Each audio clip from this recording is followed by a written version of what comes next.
weighing in on both sides of that, and what came out was an amalgam of those inputs, right? And that was a policy outcome. The last thing I'll highlight, and you can click one more here. This is a big reveal. Okay. So passing or blocking specific legislation. Our ACA story is a good example of that. Our Affordable Care Act story is a good example of that. Funding or not funding a specific program, like the Children's Health Insurance Program, is another example of a policy outcome. So the Children's Health Insurance Program was legislation that was already passed. There wasn't a threat that it wasn't going to be, not a piece of legislation. The threat was the money that makes that program work wasn't going to happen, right? And the last thing I put on here is changing the behavior of a governmental agency. I think about this in the space of, when some new project is being approved and, people get in their kayaks and go and, hold signs and protest and stuff. They're not trying to affect a piece of legislation. They're not really trying to affect funding for a program. They're trying to change some, government or some, bureaucrat's kind of perception of this program and whether or not it's good, and whether or not they should approve it, right? And so that's another just kind of example of a type of policy outcome. Okay, we can click through that next. Great. Okay, so how do we engage elected officials to create the policy outcomes we want? Well, I thought it'd be good first to kind of think about, well, what do elected officials want? Votes. All right? Votes, yes! Oh man, you got it, that's right. Every 2 to 4 years, their jobs are on the line, right? They want votes. What else do elected officials want? Money, yes, they want money. They need money to get their message out, to talk to the people who may or may not vote for them. All right. Good. Anything else? What else do elected officials want? Special interest sometimes?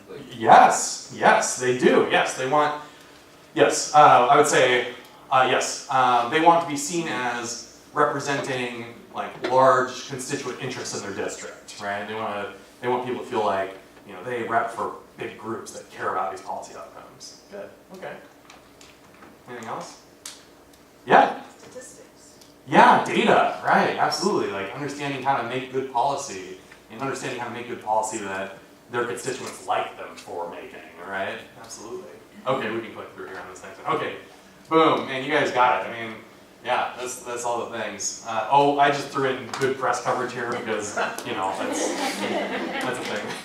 that I've worked on before. It's okay, yeah. And, at the end of the day, I know our perception of government can be a little cynical, but at the end of the day, I believe, every elected official, regardless of partisan slant, wants to solve the problems in their community, right? They put themselves up there, they work 80-hour work weeks, they, sweat it out of the doors every weekend because they care about the people in their community and they want to help them succeed in some way. So I think, when we talk about effective tactics and advocacy, if you support, somebody, you want to help them achieve any one of these outcomes. If they're not doing what you want and you have an antagonistic perspective, you want to prevent them from getting to these outcomes. So as you're thinking about being an advocate, I would just think about this list as either we kind of help them get here or we prevent them from getting this thing that they want. And that's how we put pressure on them to do things one way or the other. Let's go, one more, click. Cool, what works? I would say, as a general rule, I say, the tactics that take longer to do are usually more effective. On the contrasting side, though, having a lot of people do a tactic that's that takes less long to do can be very effective also. So there's sort of, in my mind, kind of a balance of quality versus kind of quantity, if you will. So if you care a lot about this healthcare issue that's coming up, and you put together a roundtable of the top healthcare leaders in your community, and you invite your congressperson to come sit at that healthcare roundtable, and you invite the newspaper to come cover what's happening. That takes a lot of time to do, and you have to wrangle people to come, and you have to figure out the press, which is its own terrible world and all this stuff. But it's really effective, right? Because you're helping them in some of those what do they care about areas. On the flip side, though, if something's happening, some legislation is passing and you disagree with that legislation, if the phones in that office are ringing off the hook with people who share your message, even though any one of those individuals probably only took, 2-3 minutes to make that phone call to say they don't like this thing, just the volume of those activities is very impactful too. So when you're thinking about your advocacy tactics, I would just kind of put it on a scale of, quality versus quantity, and kind of orient your tactics to, achieve those outcomes that you're trying to achieve with that in mind. What else? Yeah, okay, yeah, so the phone calls, social media, letters, emails. I call this the tally tactics because I tell you from the inside of one of these offices, if something hot is happening and the congressperson or senator is kind of undecided on the issue, a lot of times what they'll do is they'll sit down with their front desk staff and say, okay, how are people responding to this in the district? And if the answer is overwhelming, that's usually the way they'll do it. But it requires a lot of input to kind of make that happen. A direct meeting with an elected official or their staff, very good. That's high quality contact. I would say it's always better to go as a coalition. So, if you have other groups that share your interest area, it's always good to be, the first thing you say when you sit down with elected is hi, I'm here and I represent 10,000 of your constituents in Washington State, and the bigger you can make that number, the better, right? Writing an op-ed is another thing you can do if you have a longer form way you want to submit to a newspaper. This is public comment periods is kind of for our agency decision-making process in the last slide. A lot of times as permitting or other things are happening, we'll have sort of public comment periods that are often covered by the press. You can go and make a public statement. And then host an earned media event.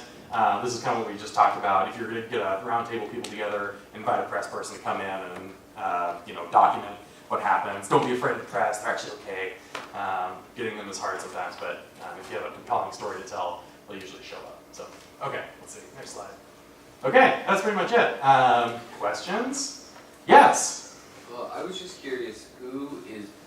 So I'm going to ask this from a Republican point of view, Sure. even though I'm not, but Okay, yeah. I want to head that off at the pass. Okay, Kind of. yeah. But the thing I always hear is, behind food benefits or whatever it is, that there's this company that runs the card program that's getting rich. Oh, and, yeah, sure. These are those special interest groups. So there's this Sure. lobbyist group or a nonprofit where they make $200,000 a year or whatever the nonsense is that you always hear. So I'm just curious what groups are tied in this specific case that you can see as kind of like an industrial complex almost, making a living off of advocating. Oh, yeah. And how can we either protect that and help that group, or if it's for something we don't like, Right. How can you cut the head off of that serpent? For healthcare in particular, or for you mentioned food? Too, or? Lupus and healthcare Oh, is what sure. I'm thinking of. Oh, But- yeah, sure. But I was just talking about that because I know that was one that the media, like on Fox News and things like that, just really attacked it.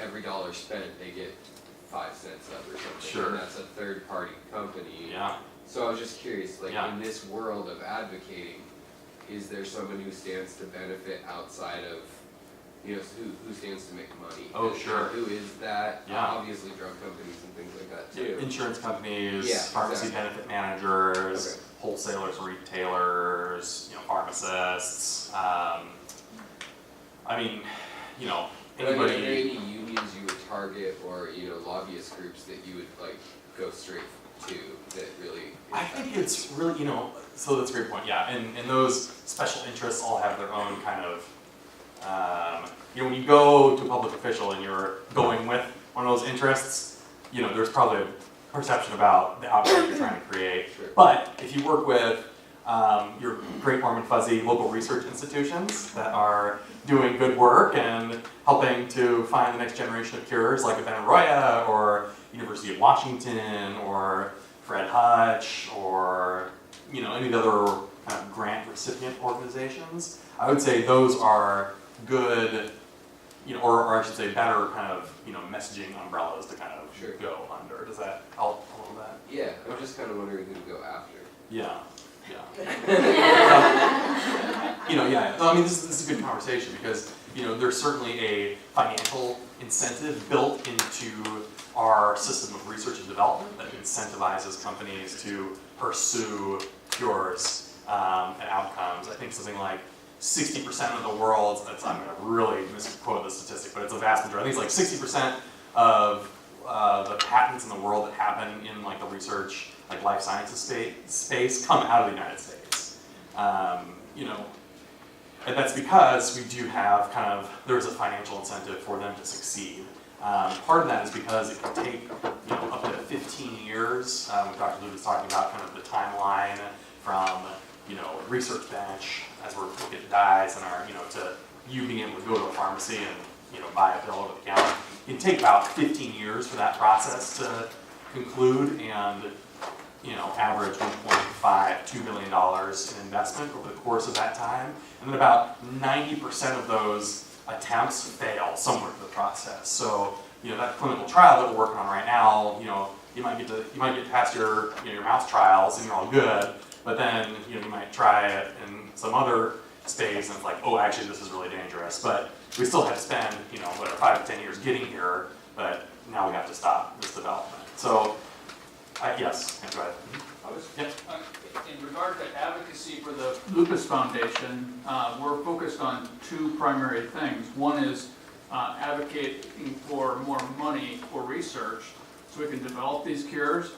But then secondly, tied to that, what we were just talking about is the access to those drugs for the people who have lupus. So it doesn't do you any good to spend the research money, get the drug available, and no one can afford to pay for it, or not be able to have access to it through Medicare or through insurance, what have you. So those are two different things that the foundation advocates for in regard to research money and access. That's very helpful. Thank you. Other questions? Yeah, go ahead. How does sexism affect advocacy, and how can women have their voices be heard as an equal to a male? Because sexism is still alive in 2018. Yeah.